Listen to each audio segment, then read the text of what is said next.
Hello and good day. Today, we will continue the discussion in credit fundamentals. Recall that credit fundamentals is the first topic in credit and collection. This is actually the second part of credit fundamentals. Let us first review the more appropriate definition of credit. Credit is defined as a transaction involving the transfer of goods, services, funds, property, or rights, thereby creating an obligation on the part of those who receive them that must be complied with in the future. This definition of credit points to 5 items which are the objects of transactions that would possibly result in credit. At ano-ano yung mga 5 items na yan? Binigay ko na siya nung last. They are goods, services, funds, property, and rights. This 5-item classification tells us that there are at least 5 different ways in which a credit transaction is created. Take note of the phrase at least 5 different ways. Therefore, kung sinabing at least 5 different ways, there are other ways in which a credit transaction is created. But for academic purposes, we will just limit the objects of transactions into 5 items. The most common are credit obligations arising from sale transactions and cash loans. Obviously, ito nga yung pinaka-common or pinaka-popular. First is yung credit obligation arising from sale transactions. Here, si seller, nagbebenta siya ng goods, pinapautang niya yan sa mga customers niya. The seller is actually selling the goods on credit or on account. At sa cash loan naman, as the name implies, hindi goods ang pinapautang dito, but rather the cash itself. In rent transactions, credit would sometimes result.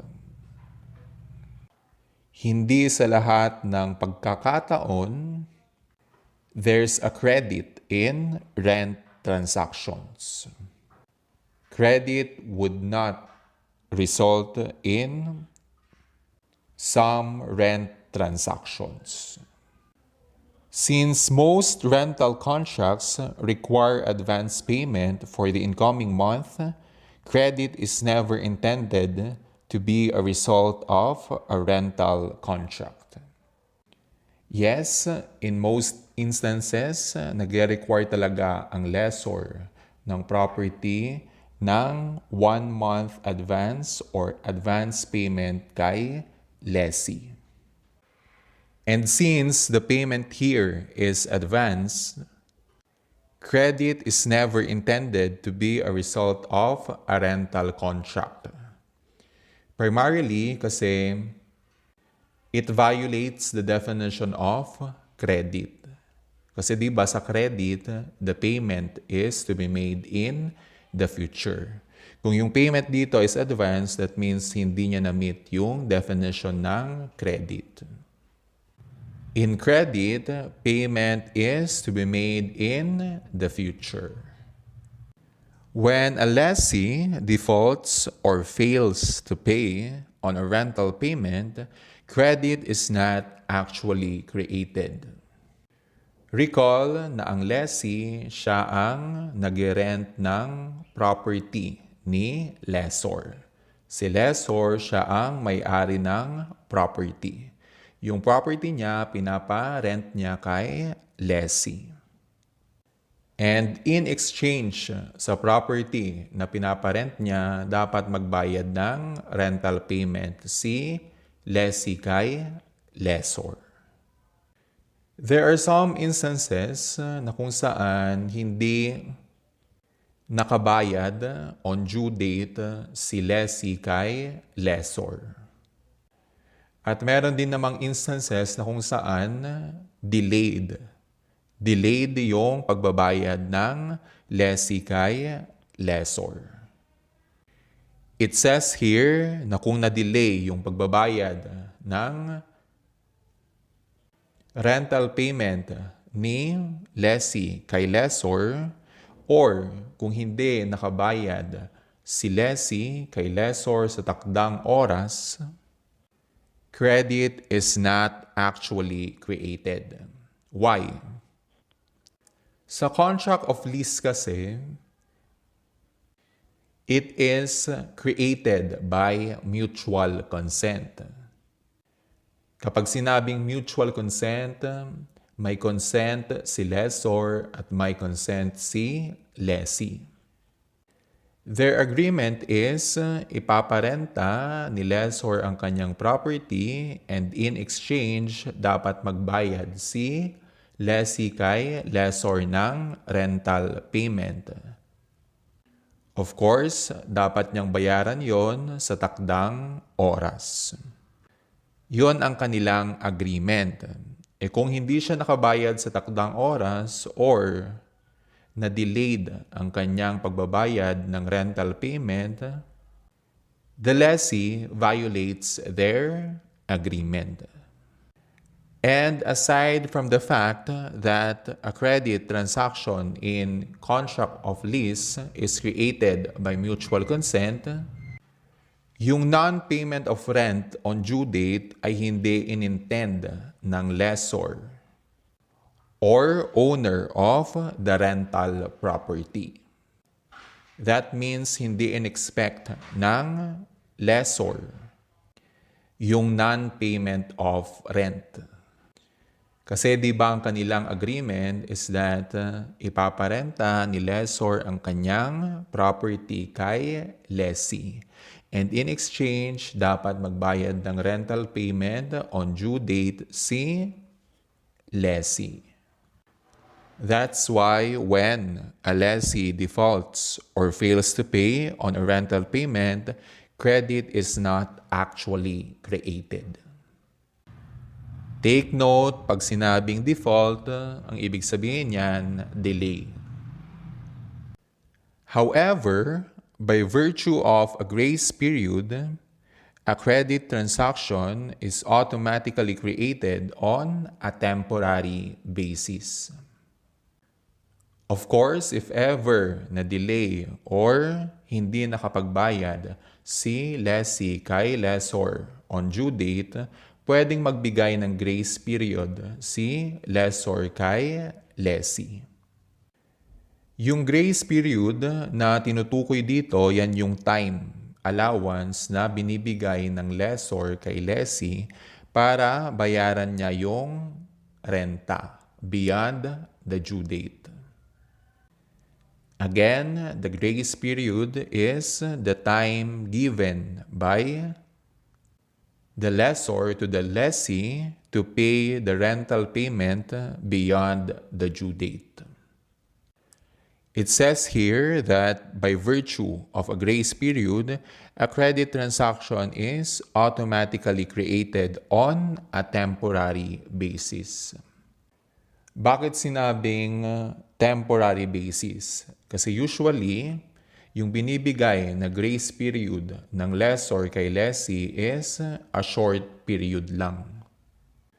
At doon sa pagbigay kasi ng grace period ni lessor kay lessee, it means merong consent si lessor na bigyan pa ng extra time si lessee para magbayad ng renta.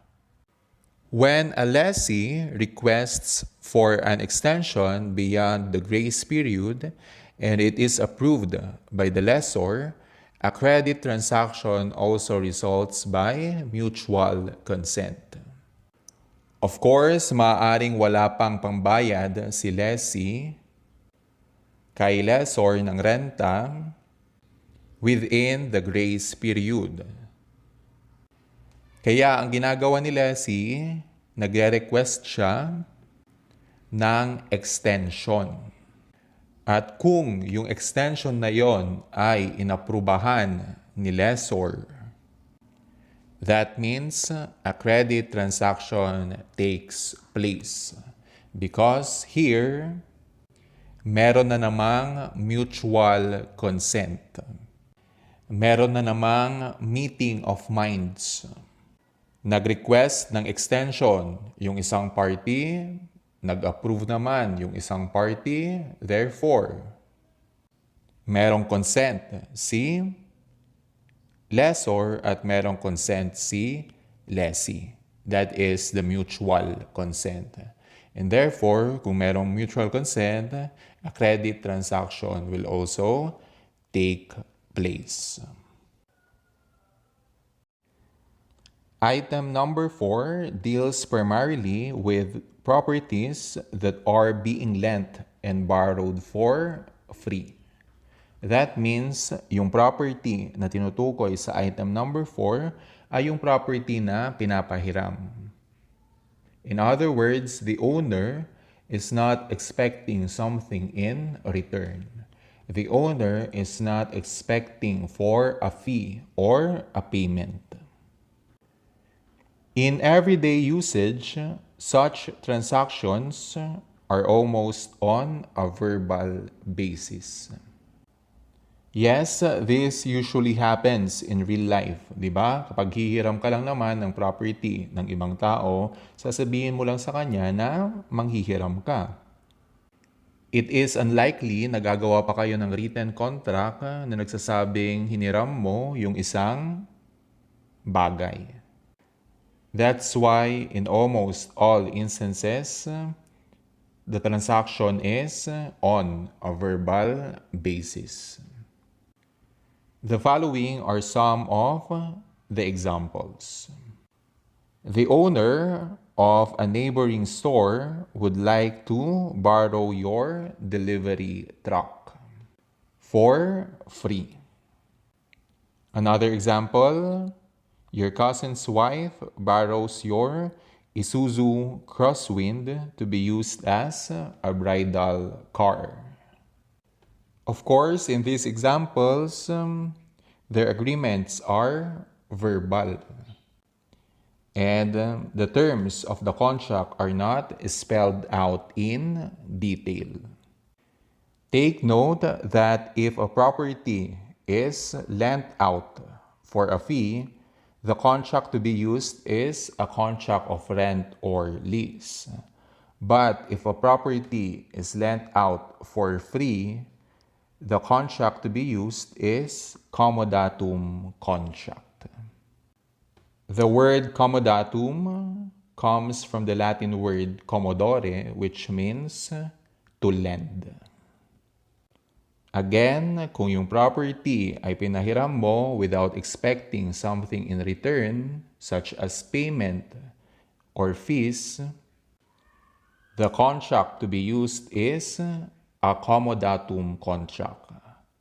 But kung yung property mo, pinahiram mo, and you are expecting for a fee or a payment, the contract to be used is a contract of rent or a contract of lease. Let us now proceed to the purpose of the 5-item classification. The question is, what is the purpose of the 5-item classification? Bakit kailangan pa nating i-classify yung mga items, whether they are goods, services, funds, property, or rights? The purpose of the 5-item classification is that it is useful for both creditors, lenders, and debtors, borrowers to be well informed of the relevant and primary provisions in the Civil Code that govern a particular type of transaction. In other words, The parties must be aware of the relevant articles in the Civil Code of the Philippines that govern or regulate their specific transactions. Of course, as parties to their transactions, they need to be well informed of these specific relevant articles. At ano-ano yung mga relevant articles that govern their transactions? For item number 1, ang classification ay sale. That means kung ang object of transaction ay goods, ang classification ay sale. At yung Civil Code provisions for sale ay Articles 1458 to 1637. For item number 2, the classification is contract for services. That means kung ang object of transaction ay services, ang classification ay contract for services. And the relevant articles in the Civil Code of the Philippines for contract for services are Articles 1689 to 1754. For item number 3, ang classification ay cash loans. Kung ang object of transaction ay funds, ang classification ay cash loans. And the relevant Civil Code provisions for cash loans are Articles 1953 to 1961. For item number 4, the classification is property or commodatum. Of course, here, the object of transaction is property. The Civil Code provisions for property or commodatum are Articles 1935 to 1952. And last, for item number 5, the classification is incorporeal rights. That means kung ang object of transaction ay rights, ang classification ay incorporeal rights. And the relevant articles in the Civil Code of the Philippines that regulate or govern incorporeal rights are Articles 1624 to 1635. Take note na itong mga legal provisions na to, itong mga articles in the Civil Code of the Philippines ay guide ng mga parties in their specific transactions. It is by referring to these legal provisions that the parties to a transaction would be properly guided. But also take note, hindi sufficient or hindi enough na alam lang ng mga parties ang mga legal provisions na mga ito. Of course, we can say na hindi sila expert when it comes to interpreting the laws. At dahil hindi sila expert when it comes to interpretation of laws, they need to seek for professional legal advice. There is no substitute for professional legal advice. Of course, this professional legal advice can be given by lawyers because lawyers are the ones who are expert when it comes to interpreting the laws.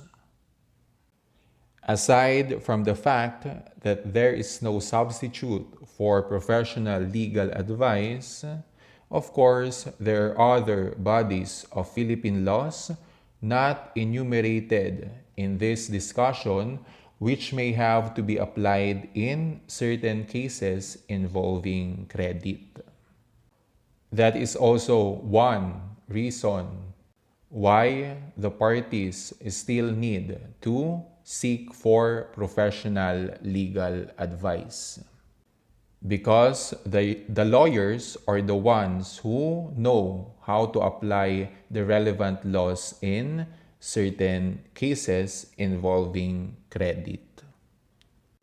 Again, it is not enough for the parties to be aware of the civil code provisions. They still need to seek for professional legal advice. And that ends the discussion in credit fundamentals.